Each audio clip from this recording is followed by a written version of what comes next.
Amis téléspectateurs, bonsoir, bienvenue à ce numéro de 56 minutes synthèse sur Télésignal. Tout d'abord les titres, prestation de serment vendredi de 4 personnalités qui complètent le conseil électoral provisoire. Léopold Berlanger fils, Néhémie Joseph, Violette Mengual et Max Mathurin promettent de s'acquitter de leurs tâches avec dignité et impartialité. Entre-temps, des partis et regroupements de partis politiques de l'opposition persistent et signent. Le CEP, même complet, n'inspire nullement confiance. Dans une note publiée jeudi, des partis qui ont boudé le processus d'inscription exigent la formation d'un CEP au regard de l'article 289 de la Constitution. Le secrétaire général des Nations Unies, Ban Ki-moon, a effectué lundi une visite officielle de 48 heures en Haïti. Le secrétaire général de l'ONU a procédé au lancement d'une campagne d'assainissement dans le plateau central. Signature vendredi du programme indicatif national entre l'Union européenne et Haïti. Par ce programme, de montant de 420 millions d'euros, l'UE vise à accompagner Haïti dans le processus de la reconstruction et de la relance de l'économie. Début ce mardi au tribunal de première instance de Port-au-Prince des assises criminelles avec et sans assistance de jury, durant laquelle environ 200 dossiers devront être entendus. La 9e édition du programme Gouvernement Lacaillou s'est tenue samedi en Floride, aux États-Unis. 5 ministres ont accompagné le Premier ministre pour ce programme qui coûtera au Trésor public environ 60 000 $ américains. Le Champ de Mars se prépare à accueillir la 3e édition du Carnaval des Fleurs, prévu du 27 au 29 juillet 2014, sous le thème « C'est là pour là ». Aucun budget n'a jusqu'ici été communiqué sur l'organisation de ces festivités. À l'étranger, crash de l'avion de la Malaysia Airlines jeudi a coûté la vie à 295 personnes. Alors que les États-Unis accusent la Russie, Moscou et Kiev se renvoient la responsabilité. Après 5 heures de trêve jeudi, les bombardements ont repris dans la bande de Gaza. Israël a aussi entrepris une opération terrestre à Gaza où des enfants ont à nouveau été tués. Voilà pour les titres, à tout de suite. Samedi, c'est Happy Weekend avec Natcom. Les fous gagnés!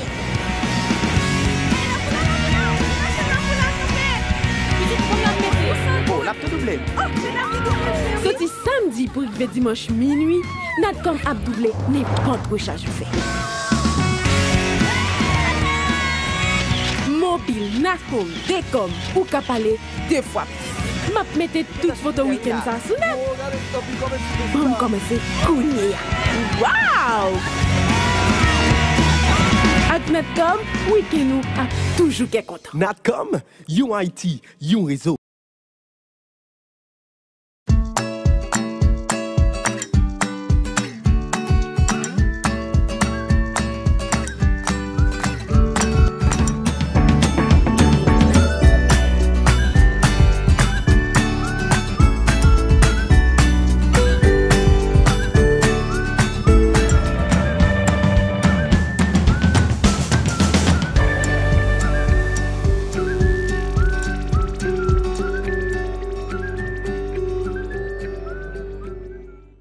Merci de votre fidélité à 56 minutes synthèse sur Télésignal. 4 nouveaux conseillers ont prêté serment vendredi à l'école de la magistrature à Frères. Léopold Berlanger, Néhémie Joseph, Max Mathurin et Violette Mengual ont juré d'appliquer et de faire appliquer les dispositions de la loi électorale et de s'acquitter de leurs tâches avec dignité, impartialité et patriotisme. Tom Dumont et Rouen Diary ont assisté à la cérémonie de prestation de serment. Suivez leur compte rendu. Vendredi 18 juillet 2014, école de la magistrature, route de Frères. Il est déjà 13h40 lorsque la cérémonie de prestation de serment des 4 nouveaux conseillers électoraux prévue pour 11h commence. Après lecture des correspondances du ministère de la Justice, 2 membres de la Cour de cassation accompagnent le président du Conseil électoral provisoire pour aller rencontrer les 4 récipiendaires. 14h15, Léopold Berlanger, Néhémie Joseph, Max Mathurin et Violette Mengual jurent d'appliquer et de faire appliquer les dispositions de la loi électorale et de s'acquitter de leurs tâches avec dignité, impartialité et patriotisme. Une fois les serments prononcés, les nouveaux conseillers devront travailler pour créer une ambiance propice aux élections, selon le président de la Cour de cassation, Jules Cantave. Analyser le dossier des candidats sans tenir compte de leur appartenance politique. Il vous appartient donc de les accueillir ou de les rejeter. Vous serez heureux dans le premier cas, mais dans le second, vous vous ferez de potentiels ennemis. Entre conseillers et juges électoraux, le président de la Cour de cassation préfère l'appellation de juge. Anel Alexis Joseph encourage en ce sens les 4 récipiendaires à œuvrer pour l'organisation de bonnes élections. Vous inspirez au pouvoir de l'État et enfin vous souhaite courage, chance dans l'accomplissement de vos missions. Organiser des élections crédibles, honnêtes, démocratiques et inclusives, voilà la tâche confiée aux 4 personnalités. Une mission qui, pour certains, s'avère difficile, car, selon les responsables des partis politiques de l'opposition, l'actuel conseil, malgré complet, n'inspire pas confiance. Le conseiller Max Mathurin rappelle aux acteurs politiques que le temps n'est pas leurs alliés. L'ancien président du CEP de 2006 se propose désormais comme modèle à la jeunesse haïtienne et promet de faire usage de ses expériences pour la tenue de bonnes élections dans le pays. Les déclarations de Max Mathurin au micro de Tom Dumont et Wendy Henry. La nation fait appel avec nous, encore une fois, pour nous organiser l'élection dans le pays. N'a dit 2 bagages. N'a dit que jodi a pas de temps encore. Et comme technicien, comme nous connaissons, moi je ne suis pas politicien, c'est technicien mieux. Moi je pense que acteurs politiques, il faut comprendre que temps faut gérer. Et ça, il passe aux responsabilités. Parce que gérer temps pour faire l'élection le plus rapidement que possible, ça c'est son premier point que je pense qui est important. Et le deuxième point qui est important, moi-même, je voulais bailler tête moi comme modèle à la jeunesse. C'est engagement, je fais déjà et je peux faire encore. Le représentant du Parlement qui s'était abstenu de la prestation des conseillers en mai dernier, Maître Néhémie Joseph, se dit prêt à travailler en vue de l'organisation des élections. À la question de savoir si l'échéance électorale sera respectée, le nouveau conseiller Néhémie Joseph refuse à tout commentaire. Moi, je suis un citoyen qui est toujours prêt pour servir le pays. Et en début de ça, qui a gagné comme difficulté, mise en place, mais ça fait partie de la vie. Et moi, prêt pour aller travailler, pour moi qui ça ne fait. Pour nous répondre à la mission qui s'est organisée l'élection dans le pays. D'abord, il faut entrer dans le bureau pour nous consulter l'autre collègue. Nous sommes ensemble, nous allons évaluer qui ça gagne dans l'ordre. Et à partir de là, nous finissons d'évaluer qui ça que nous a dit sur possibilité ou non pour faire l'élection pour l'année. Quand on est là, il y a un petit gens prématuré. Je garde pour le moment pour moi prononcer sur est-ce que l'élection a fait ou non. Avant fin d'année, on attendait que je chita avec l'autre collègue en conseil dans le début de semaine qui vient là pour nous évaluer la situation de manière rationnelle. Moi, je pense que d'abord, il faut moins dépouiller de tout ça carré les prénotions. Et puis, pour mal chita avec tout le monde, peu importe le jugement au café sur le jugement de valeur, moi-même, c'est à l'œuvre pour moi, est-ce que moi-même, moi qui collaborer avec eux jusqu'à quel niveau, qui travaille nous café ensemble, est-ce que de bonne foi, comment nous avons réussi à travailler ensemble. Pour le moment, je me garde de faire des jugements de valeur sur des gens avec qui je dois travailler, je suis appelé à travailler sans évaluer leur bonne foi, leur capacité. Volonté que j'ai là pour me travailler, c'est en tant que bon citoyen seulement. Moi, souhaiter conserver et même image ça pour me toujours digne de confiance que je fais moi. De son côté, l'actuel président de l'organisme électoral promet de se mettre au travail en vue de la tenue des prochaines joutes. Maître Fritz Aucanton, qui se veut optimiste quant à la réalisation des prochaines joutes électorales prévues au 26 octobre 2014. Il appelle les acteurs politiques à se mettre ensemble afin de sortir le pays de l'impasse politique actuelle. Fritz Aucanton au micro de Tom Dumont et Wendy Henry. Fritz Aucanton n'est pas l'homme du scepticisme, c'est l'homme de l'optimisme et de l'enthousiasme pour tout le monde. Je souhaite que tout le monde participe de manière inclusive, donne leur concours de volonté pour que le pays puisse sortir de ses ornières, pour que ce pays puisse sortir de cette léthargie persistante et récurrente. Il est temps que nous fassions naître de nouvelles règles pour la République, une nouvelle République soit née, la République des concitoyens versée dans la conception du devoir accompli, de la conception de l'amour pour tout le monde. Donc vous confiez à réaliser 26 octobre 2014. C'est un devoir de citoyen. Si tout le monde donne un peu de soi, je crois que nous pourrons réaliser ces élections et permettre la coïncidence des échéances électorales avec les échéances constitutionnelles. C'est un devoir du citoyen pour que tout le monde puisse mettre un peu de soi, une part de sacrifice, pour que la nation puisse sortir de cette léthargie. Les 6 partis politiques qui ont volontairement boudé le processus électoral continuent d'exiger la mise en place d'un conseil électoral provisoire inspiré de l'article 289 de la Constitution. Dans une note datée du 17 juillet 2014, ces partis estiment que même au complet, ce CEP n'inspire toujours pas confiance. Fusion, Contrat Pepla, Unité, Mopod et Haïtiens pour Haïti doutent de la volonté du chef de l'État à organiser des élections dans le pays cette année. Ils appellent les sénateurs à surseoir sur les amendements de la loi électorale. Edmond Supplice Bozil est présidente de la Fusion des sociodémocrates, parti signataire de cette note. Elle était l'invitée de Tom Dumont au journal Réveil Info de Signal FM. Nous, en juillet, nous n'avons pas gagné un CEP, nous n'avons pas gagné loi électorale, nous n'avons pas gagné BEC, nous n'avons pas gagné BED. Donc, comment on peut le dire là qu'on y a là, on va faire un marché précis pour y vider, ou besoin de faire élection tête droite, et pour mon tête droite entrer dans le processus là. Nous-mêmes, si ce parti ça, c'est mon tête droite qui a réfléchi, et nous dit tête nous comme mon tête droite, nous prenons une élection, mais une élection qui est crédible et qui est libre. CEP qui là, pas capable de réaliser l'élection, ça nous besoin là-dedans. Quand même nous dit l'élection n'a pas fait sans parti politique, ça est clair de ça. Et nous pensons que Jean n'aurait pas de volonté pour te préparer, pour te faire élection et exécutif n'a pas jamais, c'est seulement dans le discours. Et il dit dernièrement que nous tellement voulu faire élection, on fait 3 CEP déjà. Normalement, c'est 2 arrêtés qui te dit qu'il y a l'autre CEP puisqu'il y a 2 mondes.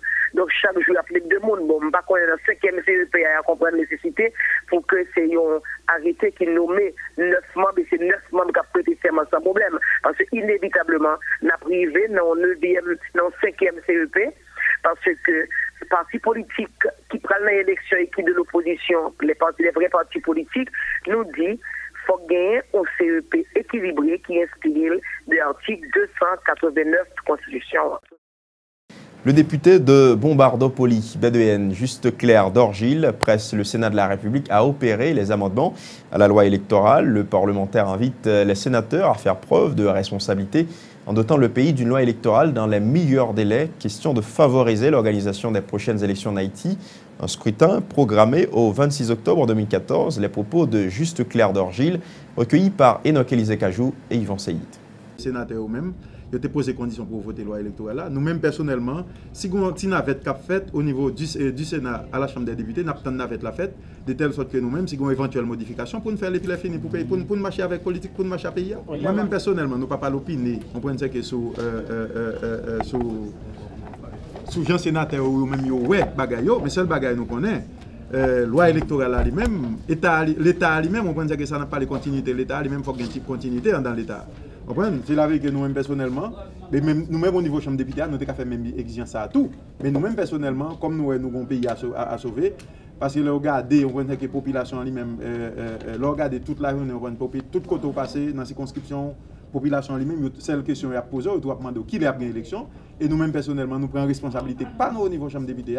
Et nous, quand je dis, on prend que ces sénateurs, même pour prendre responsabilité par eux, parce que nous-mêmes, tout, deux chambres lui-même, Parlement lui-même qui constitue deux branches, du Sénat et de la Chambre des députés, chaque branche même est censée être indépendant. Nous autres, au niveau de la Chambre des députés, nous avions voté, nos amendements pour nous dépoter à travers la loi électorale à nous-mêmes. Nous l'avons fait. Mais pendant ce temps, sénateur, même, il n'y a pas de responsabilité de telle sorte par devant la nation pour garder. Parce que c'est politique qui a fait tout. Nous ne pouvons pas dire bien fait ou mal fait. Et nous-mêmes, personnellement, nous-mêmes, nous avons fait politique tout. Nous-mêmes, nous avons le sens, pas nous. Nous avons le sens des idées. Feeling population pour l'élection, nous avons le sens.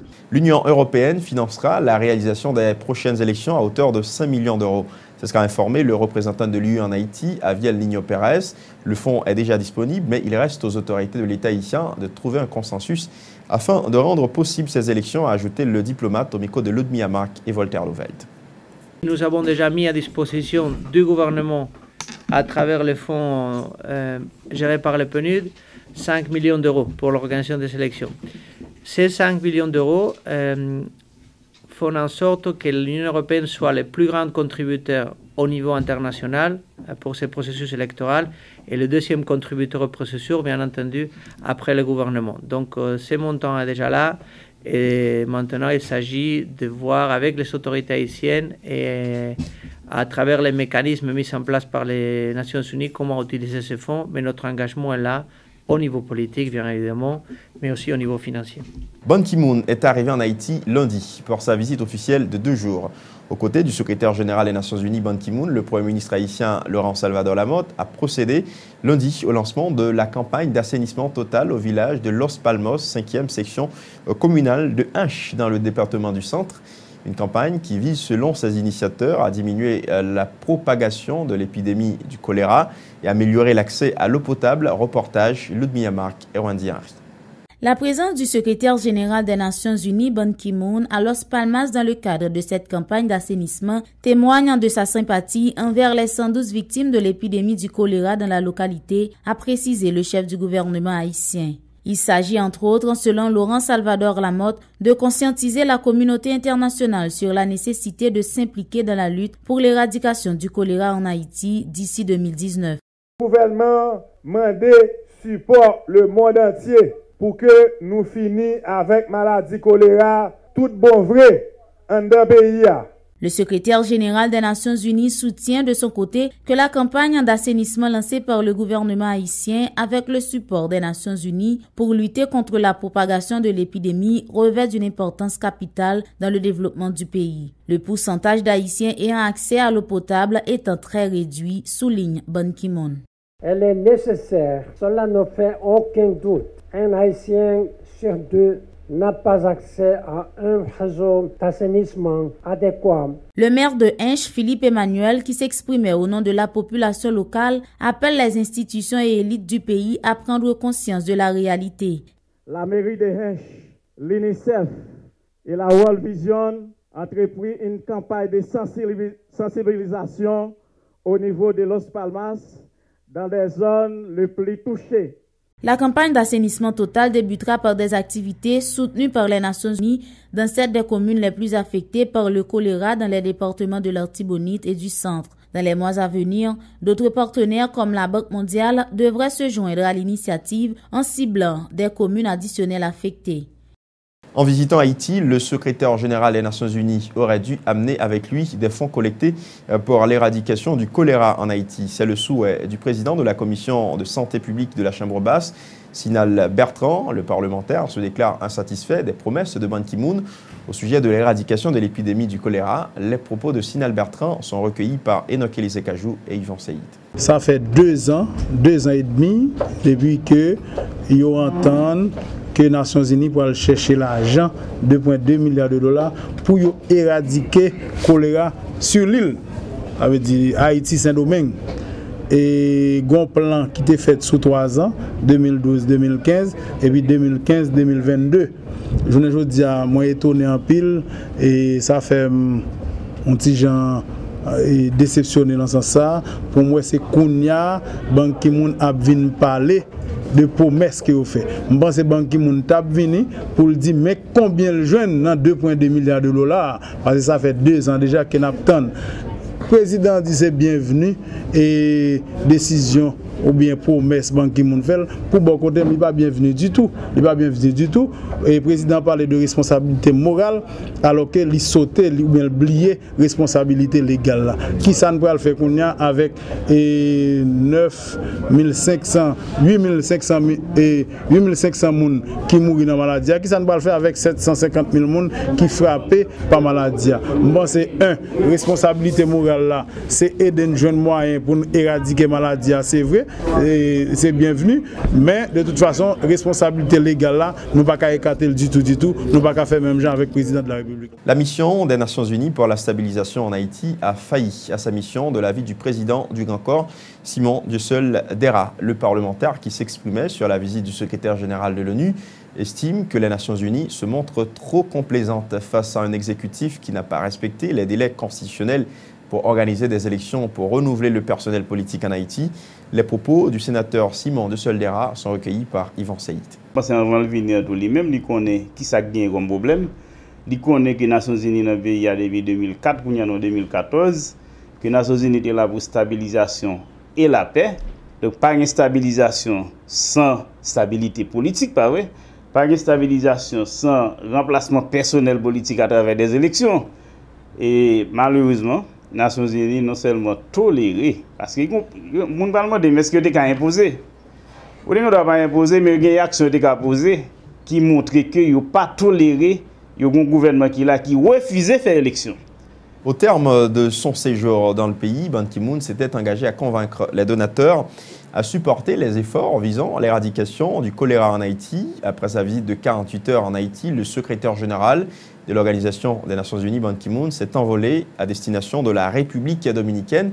Ban Ki-moon s'est entretenu pendant plus d'une demi-heure avec le président dominicain Danilo Medina. Les deux responsables ont discuté autour des questions relatives à la région et du développement de la République dominicaine qui est en train d'adopter des mesures efficaces pour assurer la sécurité alimentaire, promouvoir l'éducation et réduire la propagation du VIH-Sida. Par ailleurs, le secrétaire général de l'ONU dit saluer l'adoption en mai dernier par les autorités dominicaines de la loi 169-14 sur la naturalisation des étrangers. Ban Ki-moon estime positive la politique de régularisation adoptée par l'immigration en République dominicaine. Il a ajouté qu'il est essentiel qu'Haïti et la République dominicaine coopèrent de manière à fournir l'identification nationale pour les Haïtiens qui vivent et travaillent en territoire voisin. Parlons économie. À présent, le président du Conseil de l'Union européenne, Herman Van Rompuy, effectue une visite officielle en Haïti du 18 au 20 juillet. L'objectif de cette visite est de renforcer toutes les activités de coopération de l'UE en Haïti. Durant son séjour, Herman Van Rompuy s'est entretenu vendredi au Palais national avec le président de la République, Michel-Joseph Martelly, avec qui il a signé un nouvel accord de coopération totalisant 420 millions d'euros. Le ministère du Commerce et de l'Industrie et les responsables des sociétés Ansom et Resendis Industrial Mills ont signé mercredi 2 conventions permettant de construire 2 parcs industriels, précisément à Morne-Casse dans le département du Nord-Est et à Vareux dans la commune de Cité-Soleil.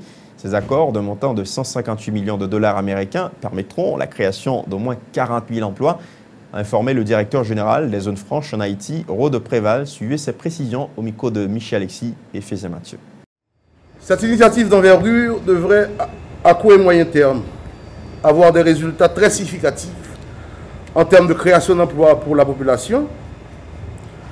Le projet de la Handsome Free Zone, c'est un investissement de 13 millions de dollars américains qui va créer en Haïti environ 5 000 emplois directs et 20 000 emplois indirects.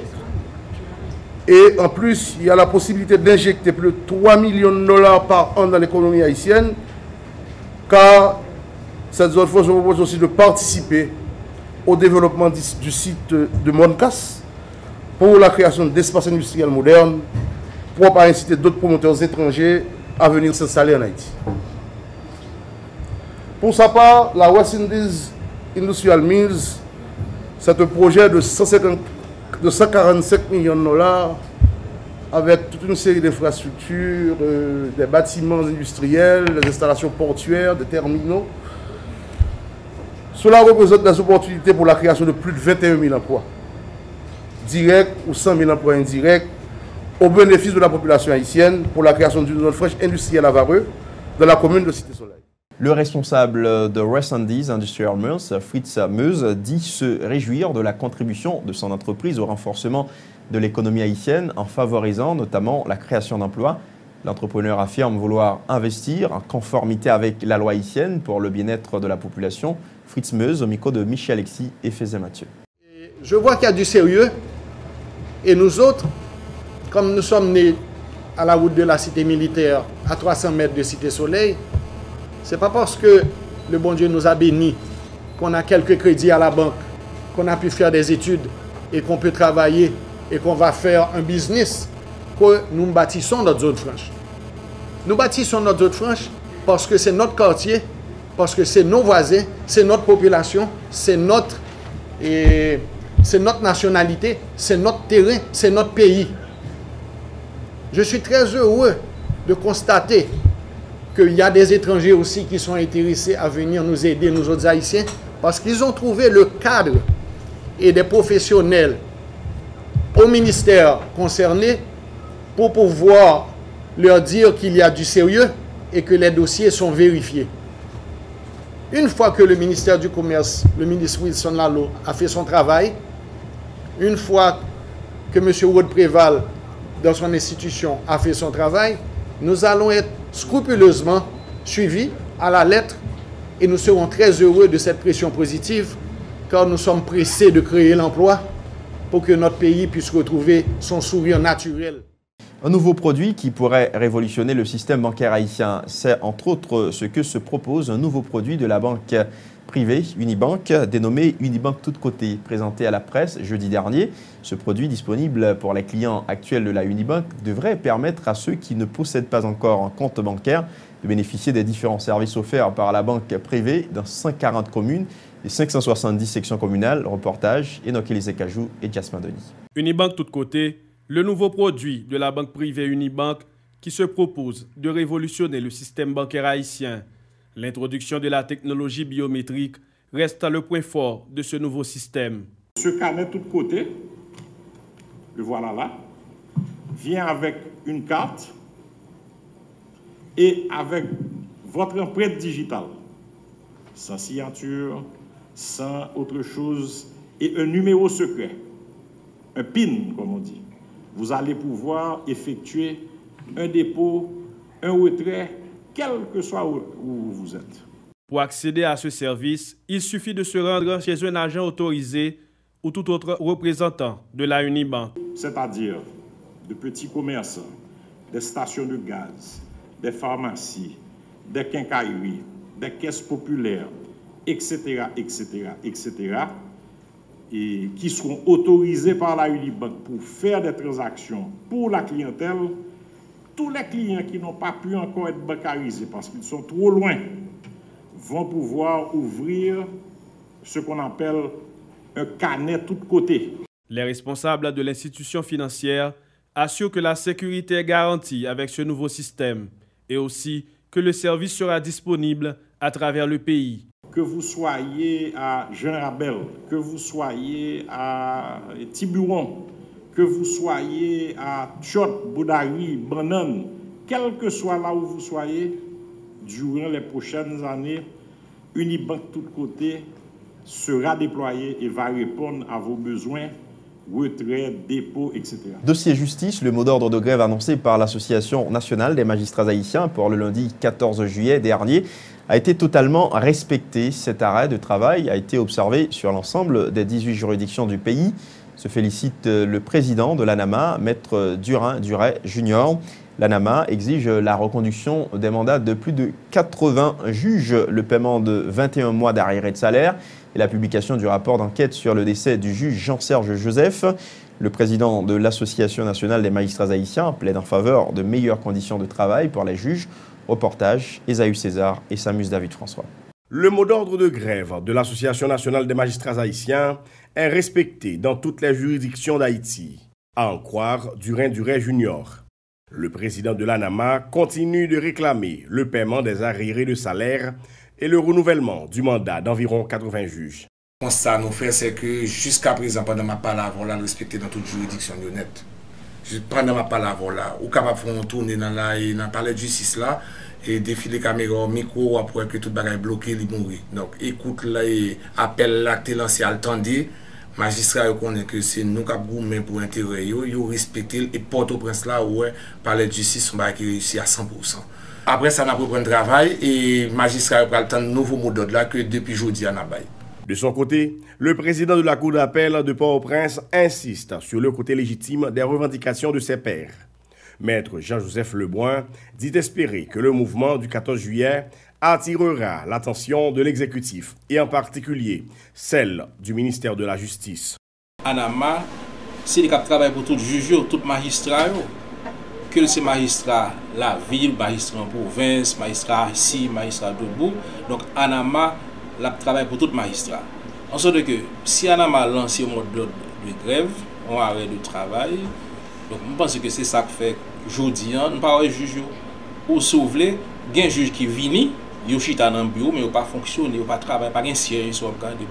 Le ministère de la Justice et le Conseil supérieur du pouvoir judiciaire avaient anticipé en renouvelant le mandat d'une vingtaine de juges, espérant inciter l'ANAMA à revenir sur sa décision de débrayer. Début mardi au tribunal de première instance de Port-au-Prince des assises criminelles avec et sans assistance de jury. Selon le doyen du tribunal de première instance de la capitale, environ 200 dossiers vont être entendus durant le déroulement de ces assises. Reportage Esaü César et Samus David François. 19 dossiers avec assistance de jury et 181 sans assistance de jury. C'est le nombre de cas qui seront entendus durant les assises criminelles qui ont débuté ce mardi au tribunal de première instance de Port-au-Prince, informe le doyen Raymond Jean-Michel. Après ça, là, il plein à craquer et appel nominal jury a commencé. Des juges qui viennent pour siéger parce que nous avons 2 audiences avec assistance de jury. Il y a là et selon la loi, il y a pour obligation, quand il y a fait appel là, que des juges qui vont siéger dans l'audience criminelle avec assistance du jury, que des avocats, que des ministères publics là, accusés autour, il faut qu'appel la fait devant eux pour le jury capable de former et par la suite pour ouvrir solennellement l'audience criminelle ça avec assistance du jury. Dans la session criminelle là, nous gagnons, côté nous parle avec voilà, 19 dossiers avec assistance du jury.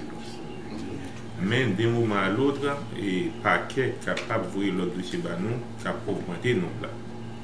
Mais en dehors de dossiers avec assistance des jury qui c'est 19, nous avons 181 l'autre dossier qui c'est des dossiers criminels sans assistance des jurys. Pour pouvoir traiter les 200 dossiers dans les délais, les magistrats se pencheront chaque jour sur 5 affaires au total, explique le doyen du tribunal de première instance de Port-au-Prince, Raymond Jean-Michel. Pendant que nous faisons assise criminelle avec assistance des jurys, parallèlement, nous gagnons des dossiers criminels sans assistance des jurys. Et c'est dans le contexte ça, par jour, nous avons bien 5 audiences. Nous avons 2 audiences avec assistance des jurys et nous avons 3 audiences criminelles sans assistance des jurys.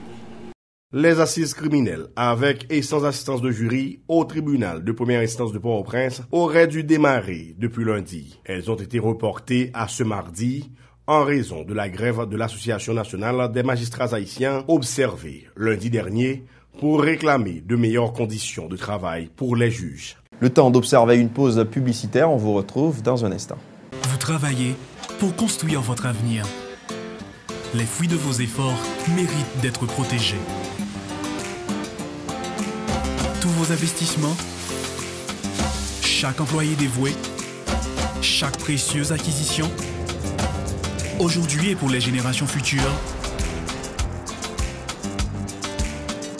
un malheur est vite arrivé. Soyez prêts, car les conséquences pour vous peuvent être dévastatrices. Avec la AIC à vos côtés, vous pouvez affronter sereinement les surprises que vous réserve la vie. Retombez sur vos pieds. Inutile de tout recommencer. AIC est votre filet de sécurité. Vous créez la richesse, nous la protégeons.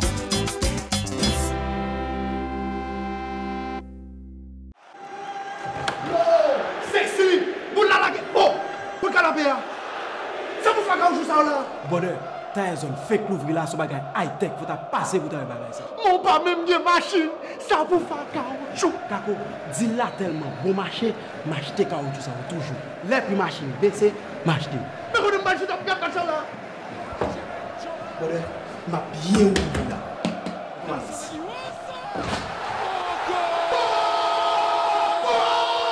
Depuis c'est Kaipel le brick géré, janté, déjanté, réparer caoutchouc, balancer caoutchouc. Test électrique gratis, chérie. Qui t'appelle le bon chéri?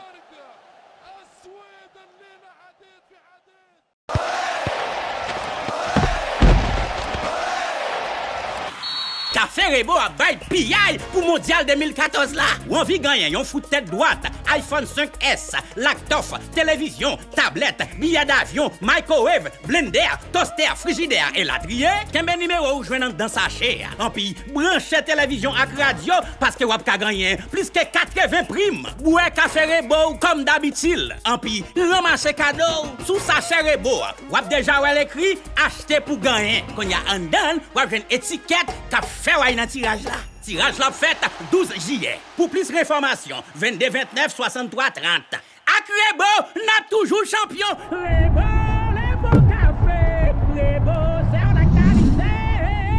Chantez café. beau, café pays. Merci de votre fidélité à 56 minutes synthèse. L'ancien directeur général de l'ONA, Bernard Degraff, devait être poursuivi par la justice selon ce qu'indiquent les résultats d'une enquête menée par l'unité de lutte contre la corruption. Le directeur général de l'USCC, Antoine Atoriste, a indiqué que les résultats de la dite enquête ont été acheminés au parquet de Port-au-Prince par les suites légales. Les explications d'Antoine Atoriste au micro de Tom Dumont et de Wendy Henry. On connaît le rapport ULCC qui sortit. Bon, c'est clair que, et c'est bon cas que son caractère public, son cas c'est Parlement qui était publiquement et traité au niveau du Parlement et que l'enquête a été ordonnée et l'enquête a eu lieu et l'enquête ça a été finalisée. L'enquête a été acheminée au commissaire du gouvernement. Nous autres, du LCC, nous avons établi l'évidence. Et on a établi, eh bien, nous estimons qu'il y a matière à poursuite. Maintenant, c'est au commissaire du gouvernement de faire son travail. Nous autres de l'ULCC, nous avons notre mission d'enquêter et d'établir l'évidence. De dire que oui, il y a lieu de poursuite. Mais la décision de poursuite, c'est du ressort du commissaire du gouvernement.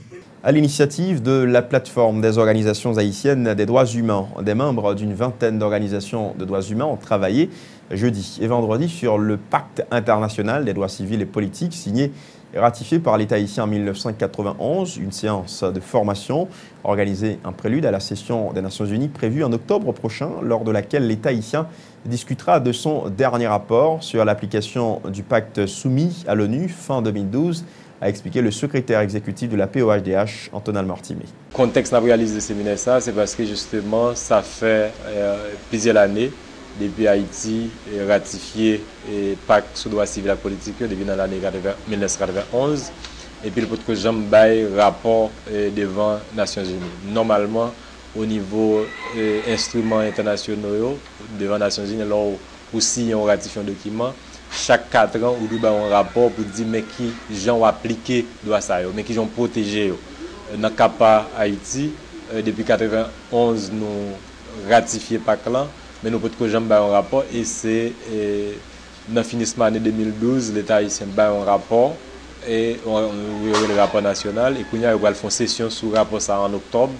Donc nous-mêmes nous avons fait un séminaire pour nous capables former, sensibiliser et informer l'organisation de droits humains sur le processus là et élaborer tout un rapport alternatif pour nous capable bailler comité de droits humains dans les Nations Unies pour nous dire mais comment dans pas organisation de droits humains il y a une situation de droits civils et politiques dans le pays mais qui est obstacle qui gagne pour mise en œuvre de droits ça pour application de droits ça pour protection de droits ça et mais qui ça nous recommander pour l'État capable de prendre disposition pour défendre les droits, pour protéger les droits. Et pour nous organiser ce séminaire, nous faisons des concerts avec l'autre organisation partenaire, qui est le Centre pour les droits civils et politiques, qui est basé à Genève, et qui est délégué au monde, et qui est André Afanou. Un incendie a éclaté dans la matinée du mardi 15 juillet dernier, au marché Tête-Bœuf. Au centre-ville de Port-au-Prince, les sinistrés n'ont rien pu sauver à l'arrivée des sapeurs-pompiers environ 2 heures après que les flammes se soient déclarées. Les victimes pointent du doigt le responsable du sous-commissariat de Portail Saint-Joseph. Reportage du Kenson Lazare et Samus David François. Des dizaines de commerçants effondrés plaignant leur sort sous une fumée épaisse obscurcissant le ciel au milieu d'accumulations de cendres et sous une odeur de brûlé qui suffoque. Voilà le tableau qu'offre le marché Tête-Bœuf au boulevard Jean-Jacques Dessalines, au centre-ville de Port-au-Prince ce mardi matin. Les pertes sont énormes si l'on en croit ces détaillants qui n'ont rien pu sauver des flammes. Exactement, au maximum plusieurs et il y a l'autre espace derrière qui est business, côté où ils vendent planches, ils vendent activité, l'autre l'huile, l'autre activité business et tout les bocailles là, tout espace ça. Les personnes rencontrées n'étaient pas en mesure de préciser l'origine du sinistre. Le feu s'est déclaré très tôt dans ce marché public, explique ces sinistrés qui écartent la thèse de court-circuit électrique ou celle d'une bougie qu'on aurait oublié d'éteindre. Aux environs 23 heures. Ouais. Tout le monde est dans le domaine. Pas de qui dit, qui ça si c'est baleine, si c'est un coupure de courant, si son aspect de criminel, jusqu'à présent pas qu'à dire rien. Certains sinistrés pointent du doigt le nouveau responsable du sous-commissariat du Portail Saint-Joseph. Ils accusent l'inspecteur de police qui aurait promis de détruire ce bidonville situé à quelques pas de son commissariat. Nous ne pouvons pas respecter. Nous ne pouvons pas respecter. Parce que venir là, tout dérailler. Ils sont pour nous mettre nous dehors. Mais nous ne pouvons pas côté pour nous aller. Nous ne passer misère là. C'est là nous manger, là nous boire, là nous dormir. Là, boule, qu'on y a là, ici, nous va souffler là, nous coucher à terre, là. Ce n'est pas uniquement un marché public qui a péri sous les flammes. C'est aussi un abri provisoire qui hébergeait plus de 300 familles déplacées suite au séisme du 12 janvier 2010. Il faut préciser que le responsable du sous-commissariat de Portail-Saint-Joseph, contacté par l'équipe de Radio Télésignal qui était sur place, n'a pas voulu réagir. Autre point, le comité permanent d'acquisition à l'amiable a tenu mercredi sa deuxième rencontre avec la presse autour du processus d'indemnisation des propriétaires expropriés. Depuis l'ouverture du bureau de doléances le 17 juin dernier, près de 439 dossiers ont été déposés par les propriétaires et occupants. Selon les membres du comité, 120 d'entre eux présentent des irrégularités. Suivez ce reportage de Michel Depayan et d'Yvan Seyid. Depuis l'ouverture du bureau de doléances, il y a 22 jours, le comité permanent d'acquisition à l'amiable a traité 213 dossiers sur 439 déposés par les propriétaires et occupants concernés par l'expropriation au centre-ville de Port-au-Prince. 55 personnes ont reçu leur compensation financière, selon le secrétaire d'État à la Finance, Ronald Décembre. Le bureau a recevoir déjà environ 213 dossiers. Et 213 dossiers, tous originaux de titres, déjà dans mes notaires séants. Notaire séant recevoir et il est en de traiter déjà 55 dossiers là-dedans. 158 dossiers sont cependant en souffrance au bureau de doléances. 120 d'entre eux font face à des problèmes liés à l'arpentage. Ces dossiers côté que soit arpentage n'a pas de fin faite ou bien arpentage n'a pas complet ou bien pas manqué procès-verbal d'arpentage là. Donc c'est des problèmes comme ça. Éric Jasmin est le secrétaire du comité permanent d'acquisition à l'amiable. Il profite de cette deuxième rencontre du comité avec la presse pour renseigner le public sur le rôle du CPA. Nous sommes là pour recevoir toute doléance, monde qui a un problème, monde qui est en retard dans le processus d'expropriation. Ça veut dire qu'il va joindre une lettre d'invitation à séance publique qui était faite depuis 2013. Nous sommes là pour recevoir monde ça. Nous sommes là pour guider aussi comment pièce, puis aller chercher quelque part, soit quand l'autre notaire. Pendant que le bureau de doléances planche sur les plaintes, la démolition des immeubles ne s'arrête pas au centre-ville de Port-au-Prince. Bientôt, il sera construite la cité administrative sur 30 hectares. Dossier éducation, la rentrée scolaire pour l'année académique 2014-2015 aura lieu le lundi 8 septembre 2014, conformément au calendrier scolaire adopté par le ministère de l'Éducation nationale et de la formation professionnelle. C'est ce qu'informe une note du ministère datée du mardi 15 juillet qui fait état d'un ensemble de mesures arrêtées visant à faciliter cette rentrée. Des mesures portant notamment sur la subvention et la dotation de manuels scolaires, la subvention et la scolarisation universelle, la distribution de kits scolaires et d'uniformes, la mise à disposition des cantines scolaires et les interventions gouvernementales en matière d'infrastructures scolaires. De plus, indique la note, un accent particulier sera mis sur la formation des enseignants et la professionnalisation du métier d'enseignant, ainsi que le recadrage du programme de scolarisation universelle, gratuite et obligatoire qui figure parmi l'ensemble des actions devant renforcer la qualité de l'éducation.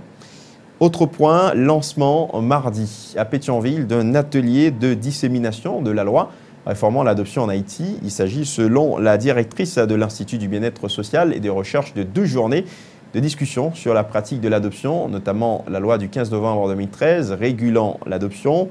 Ariel Gentil-Vildroin évoque la nécessité d'empêcher certaines dérives dans le processus d'adoption dans le pays. Suivez ce compte-rendu de Tom Dumont et Yvan Seyid.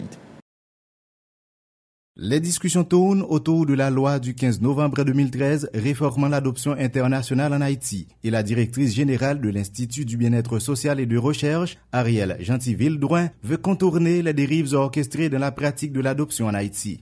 De 2003 à 2012, nous avons près de 12 000 adoptions qui partent. Donc ça veut dire que le chiffre a augmenté en pile et Haïti est passé de 8e position à 4e. Donc ça veut dire que nous avons des dérives, des possibilités pour que Timounio te tourne en jeu commercial. Donc c'est pour ça que obligatoirement nous sommes obligés de faire réforme ça. Consultante au bureau permanent de la conférence de La Haye en Haïti, Alphonsine Sawadogo estime nécessaire que chaque pays adopte des lois spécifiques afin d'aboutir à une adaptation des législations nationales à la Convention internationale relative à l'adoption. C'est le moteur vraiment pour coordonner et implémenter vraiment la loi d'adoption dans le pays. Juristes et représentants d'organismes locaux et internationaux ont échangé sur le nouveau cadre légal. Les réflexions devraient permettre une meilleure compréhension de la question de l'adoption internationale, espère Philippe Cantave, qui représente Futures Group dans le pays. L'étape, c'est important, mais ce n'est pas suffisant parce que c'est bien d'avoir des législations, mais il faut avoir des mécanismes pour assurer que les législations sont capables d'appliquer, pour assurer que la population bénéficiaire connaît la législation, pour assurer que les acteurs eux-mêmes ont intériorisé les règles de droit et au travail dans l'application. Chez nous, le décret de 1974 sur l'adoption ne répond pas aux normes internationales et particulièrement aux principes de la Convention de La Haye sur la question. C'est d'ailleurs l'une des raisons qui a valu aux responsables de l'État d'adopter une nouvelle loi sur le sujet. Notons que cet atelier sur l'adoption est une initiative conjointe de l'Institut du bien-être social et de recherche et l'Agence américaine pour le développement international à travers le Health Policy Project, dont l'objectif est de renforcer la protection des droits de l'enfant.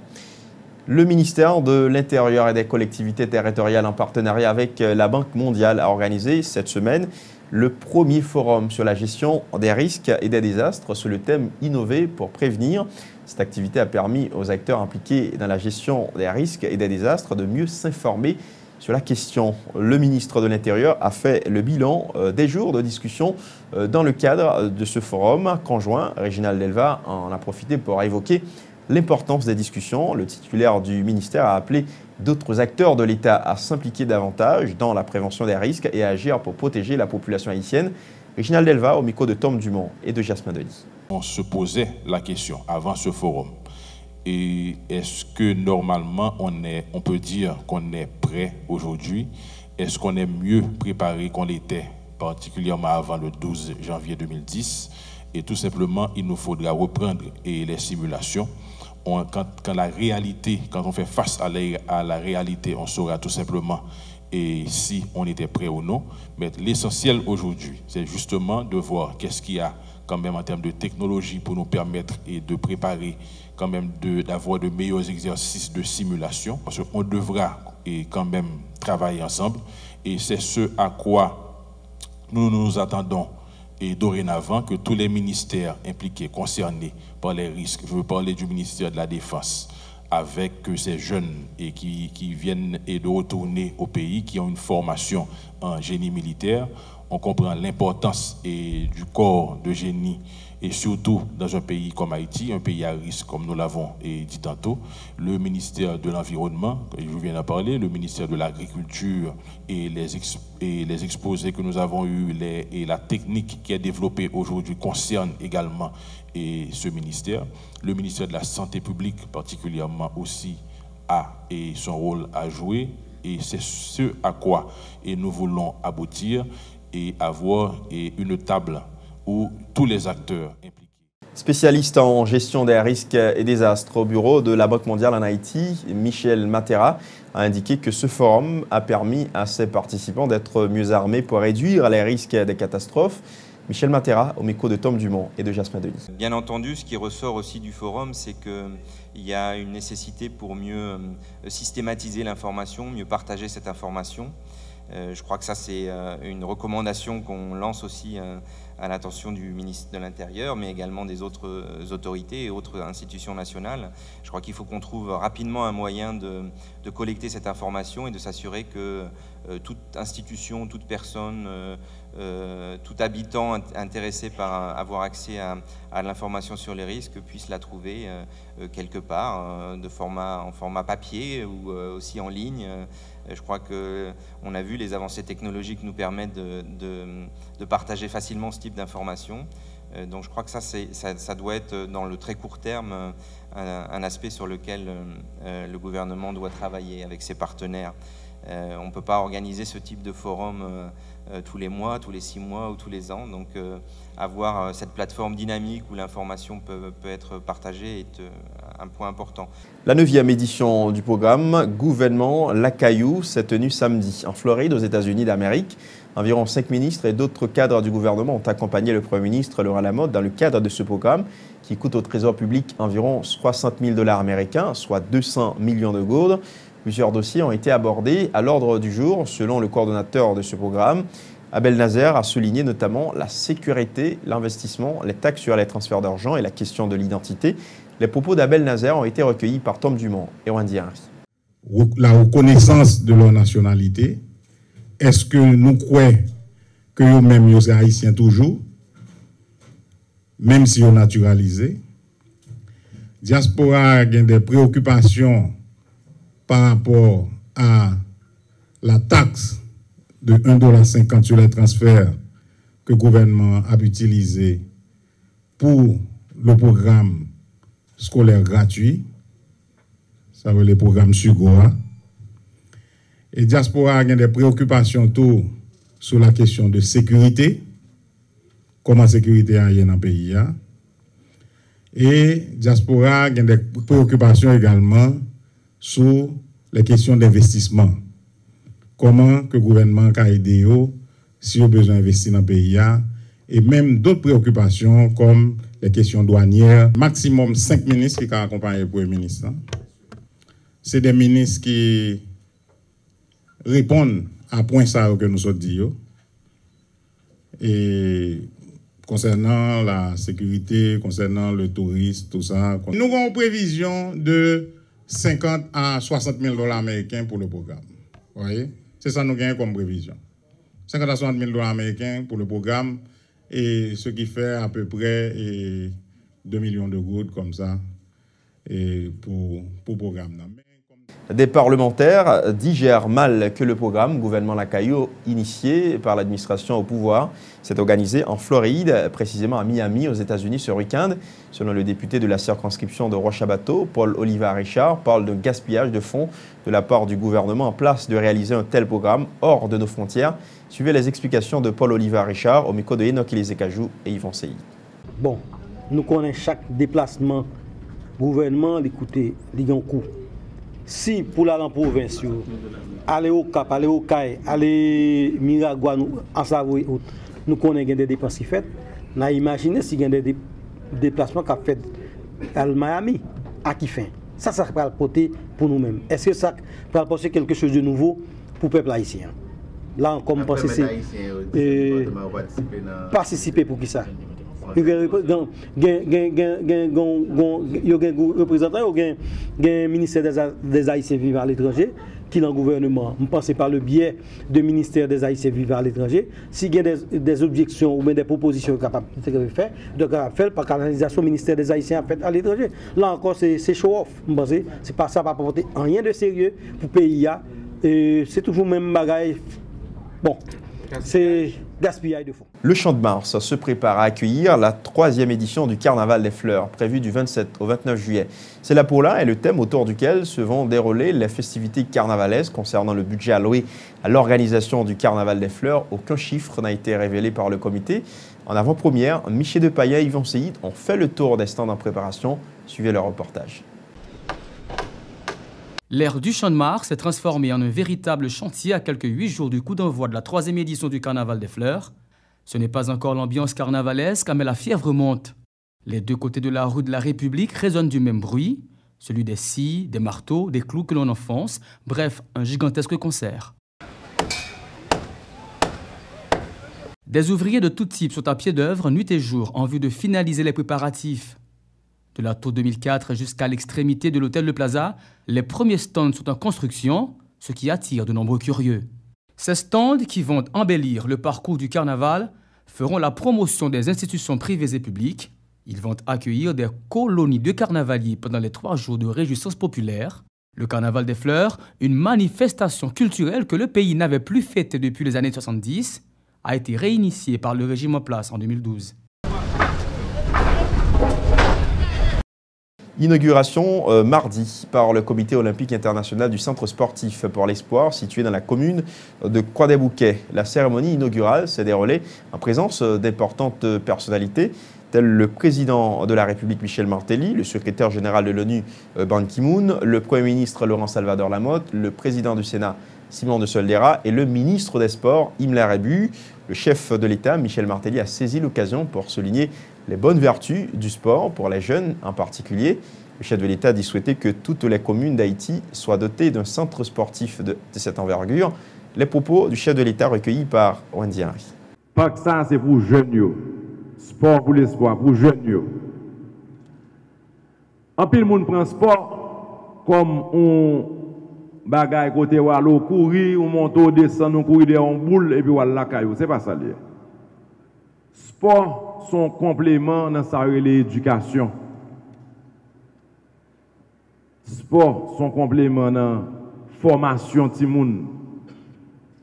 Jeunes qui là yo nan fait sport, y a identifié talent yo. Nan fait sport, y a développé personnalité yo.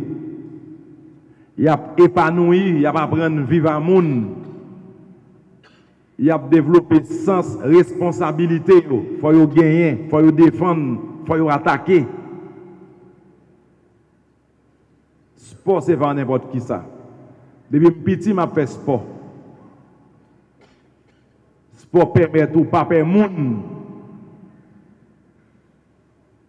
Sport, faut vivre l'âge. Donc, sport, c'est une bagage que jeunesse a besoin pour l'épanouir. Et vous dire sport, qui permet de vivre, qui permet de développer le pays. Parce que sport, c'est un business tout. Le rappel des titres avant de refermer ce 56 minutes synthèse sur Télésignal. Prestation de serment vendredi de 4 personnalités qui complètent le conseil électoral provisoire. Léopold Berlanger-Fils, Némi Joseph, Violette Pingoal et Max Mathurin promettent de s'acquitter de leurs tâches avec dignité et impartialité. Entre-temps, des partis et regroupements de partis politiques de l'opposition persistent et signent le CEP, même incomplet, n'inspirent nullement confiance. Dans une note publiée jeudi, des partis ayant boudé le processus d'inscription exigent la formation d'un CEP au regard de l'article 289 de la Constitution. Le secrétaire général des Nations Unies, Ban Ki-moon, a effectué lundi une visite officielle de 48 heures en Haïti. Le secrétaire général de l'ONU a procédé au lancement d'une campagne d'assainissement dans le plateau central. Et puis signature vendredi du programme indicatif national, l'Union européenne et Haïti par ce programme de montant de 420 millions d'euros. L'UE vise à accompagner Haïti dans le processus de la reconstruction et de la relance de l'économie. Début mardi au tribunal de première instance de Port-au-Prince des assises criminelles avec et sans assistance de jury, durant lesquelles environ 200 dossiers devront être entendus. La 9e édition du programme Gouvernement La Caillou s'est tenue samedi en Floride aux États-Unis.